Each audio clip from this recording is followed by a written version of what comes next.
महाप्रभु पूजा स्थल विरल पक्षी महाप्रभु श्री राम पूजा स्थल जाजपुर जिला श्रीधरपुर छक निकट में उद्धार होई विरल पक्षी भक्त भक्ति रे यहाकू जटायु पक्षीर आख्या देइथिबा बेले आउ किछि स्थानीय बासिंदा यहाकू गरुड़ पक्षी बोली कहउचंती। तेबे पक्षीटी जटायु हेउ बा गरुड़ हेउ भगवान को सहित जड़ित होइतिबारु पक्षी को नहीं विरल उत्कंठा देखा मिली। रामायणर कथा कहला बेले जटायु कथा आपे आपे आसी जाए।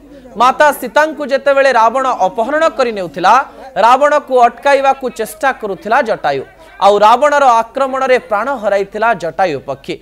अयोध्या रे नवनिर्मित रामलल्लांक मंदिर सामने विराट जटायु पक्षी मध्य स्मृति आकार रे सजाई रखा जाइछि। तबे जेउ माने एही पक्षी को गरुड़ बोली ग्रहण करुचंती से माने मध्य भक्तिर भाव सहित देखुचंती। कारण गरुड़ हेउचंती भगवान विष्णुंक वाहन एवं प्रभु रामचंद्र हेउचंती विष्णुंक अवतार। ए दृश्य अनेक लोकंकु सेही स्थान रे भक्तिमय परिवेश सृष्टि करिछि।